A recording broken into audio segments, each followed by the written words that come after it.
नमस्कार दोस्तों, कैसे हैं आप सभी। मैं आप सब लोगों को बहुत मिस कर रहा था। एक्चुअली घर पे कुछ काम चल रहा था, इस वजह से मैं वीडियो नहीं बना पाया।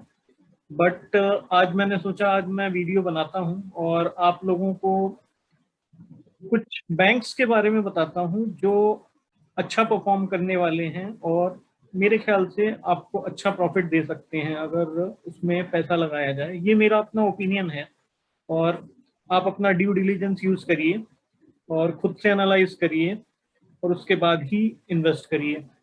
ठीक है, ये मैं अपनी ओपिनियन के हिसाब से बता रहा हूँ कि ये कुछ बैंक्स हैं जिनके बारे में मैंने एनालिसिस किया और पाया कि ये बैंक्स अच्छा प्रॉफिट दे सकते हैं। तो दोस्तों, अगर बैंकों की बात करी जाए तो बैंकों में सिंपल सी बात है, किसी भी बैंक की अच्छी या बुरी परफॉर्मेंस डिपेंड करती है कि उस बैंक का बिजनेस कैसा है। बैंक का बिजनेस कैसे होगा, बैंक का सबसे बड़ा एसेट होता है उनका लोन, जो वो लोन देते हैं। चाहे वो ऑटो लोन हो, चाहे वो होम लोन हो, चाहे वो किसी भी चीज के लिए जो लोन देता है बैंक अपने कस्टमर्स को, और वो कस्टमर्स रिटेल कस्टमर्स हो सकते हैं और बड़े बड़े इंडस्ट्रियलिस्ट हो सकते हैं, इंडस्ट्रीज हो सकती हैं जिनको बैंक लोन देता है। ठीक है, ये लोन जो होता है ये एक्चुअली इनका एसेट होता है। इसी लोन से इन्हें इंटरेस्ट मिलता है और जो इंटरेस्ट का रीपेमेंट होता है, जो ईएमआई के फॉर्म में इनके पास पेमेंट होती है, उससे इनकी रेवेन्यू जनरेट होती है। ठीक है, तो अब अच्छा बैंक कौन सा होगा? अच्छा बैंक वो बैंक होगा जिसके जो कस्टमर्स हैं, जिन्होंने लोन ले रखा है, वो टाइमली लोन पे कर रहे हैं या लोन रीपे कर रहे हैं। ठीक है, और कोई भी डिफॉल्टर नहीं है, या डिफॉल्टर जो है वो बहुत कम से कम है। अब जो ये डिफॉल्टर की बात हुई, डिफॉल्टर होता है किसी भी कोई भी ऐसा इंस्टीट्यूशन जिसने लोन लिया लेकिन वो लोन नहीं चुका पा रहा है। ठीक है, तो उसको हम बोलते हैं नॉन परफॉर्मिंग एसेट।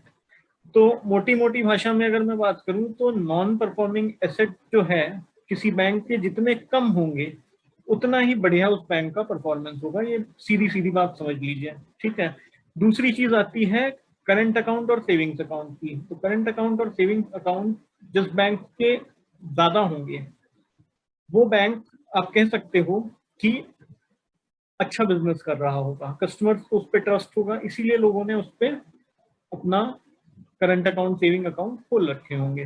ठीक है, तो फटाफट बात करते हैं ऐसे तीन बैंक्स की जो मुझे लगते हैं कि अच्छा परफॉर्मेंस देने वाले हैं। तो सबसे पहले आपको स्क्रीन पे दिख रहा होगा कैनरा बैंक। ठीक है, कैनरा बैंक की अगर मैं बात करूं यहाँ पर, तो अभी इसका करंट प्राइस चल रहा है 149 रुपीज। ठीक है, और इसका अगर मैं 1 ईयर का हाई देखूं तो ये 174 रुपीज का हाई है। और अगर मैं इसका मैक्सिमम वैल्यू देखूं कि मैक्सिमम इसका हाई कितना था, तो ये कुछ 821 रुपया था। ठीक है, अब यहाँ पर आप देख सकते हो कि इंट्रिंसिक वैल्यू जो है इसकी, current price is less than the intrinsic value, which means कि जो एक्चुअल में इसकी वैल्यूएशन है, जो बुक वैल्यू होनी चाहिए इसकी, उससे काफी कम है। ठीक है, इंट्रिंसिक वैल्यू से काफी कम है अभी करंट वैल्यू। इट मीन्स अभी इसके पास में काफी पोटेंशियल है वापस से ग्रो होने का, उस लेवल पे पहुंचने का जहां कभी ये हुआ करता था। ठीक है, अब उसके लिए इसको क्या करना पड़ेगा? उसके लिए इसको अपने एनपीएस कम करने पड़ेंगे, नॉन परफॉर्मिंग एसेट्स कम करने पड़ेंगे, जो भी इसके बैड लोन्स हैं वो कम होंगे, तभी इसको अच्छा इंटरेस्ट रीपेमेंट होगा। ठीक है, और ये बैंक एक ग्रोइंग मोड में जाएगा।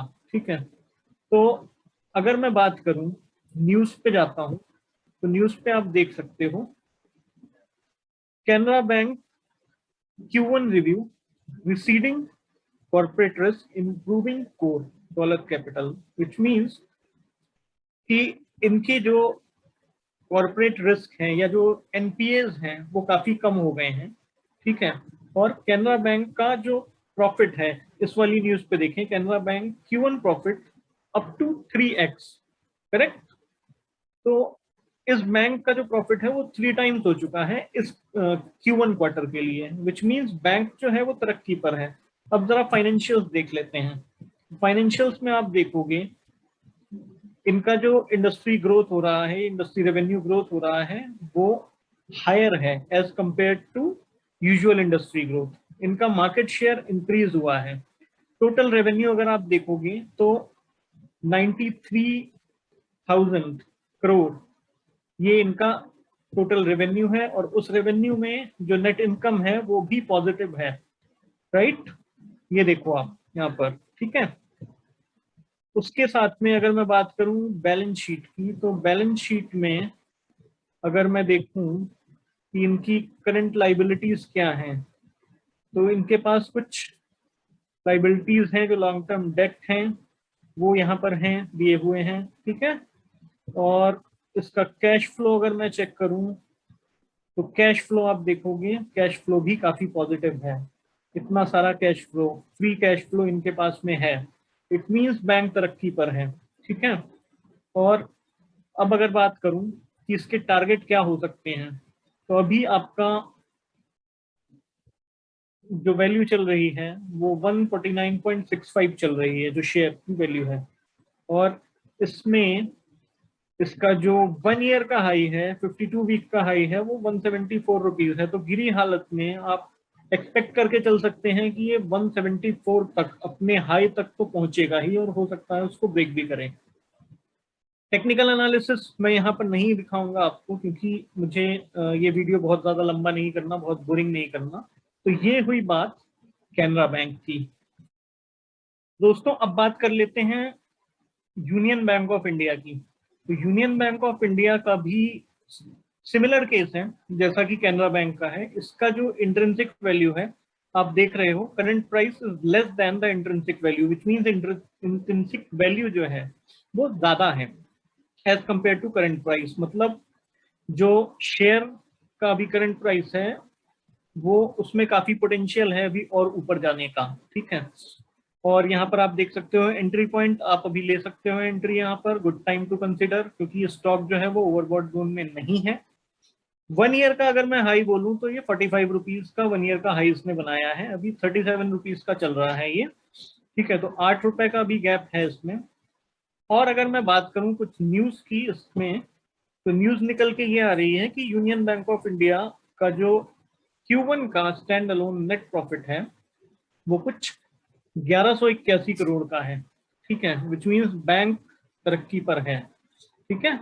और ये यहाँ पर दूसरा न्यूज आप ये देख सकते हो, union bank of India Q1 consolidated net profit Zooms 3-fold rupees 1120 crore, ठीक है। तो सिंपल सी बात है, बैंक तरक्की पर है इस वक्त।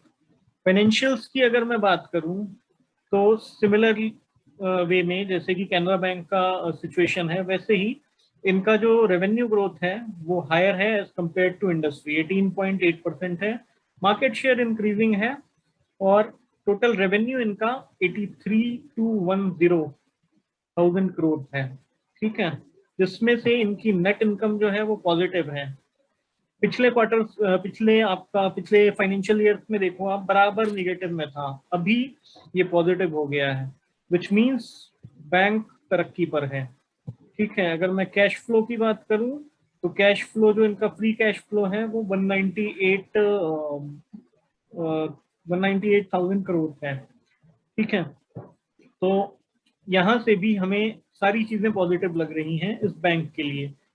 और अगर मैं बात करूं कि इसका मैक्सिमम हाई कितना रहा है, तो मैक्सिमम हाई 426 रुपए रहा है। तो 37 रुपए वर्सेस 426 रुपए, अगर ये बैंक गिरी हालत में 100 रुपए या 150 रुपए तक भी जाता है यहाँ से, तो आप काफी अच्छा पैसा अर्न कर सकते हो, ठीक है। तो ये मेरी पर्सनल ओपिनियन है, और प्लीज आप अपने फाइनेंशियल एडवाइजर से सलाह लेकर ही कोई डिसीजन लें बाइंग और सेलिंग का। बट मेरे हिसाब से ये बैंक काफी अच्छा प्रॉफिट दे सकता है, और मेरे ख्याल से 3 से 4 महीने के अंदर ये कुछ 60 रुपए के आसपास जा सकता है।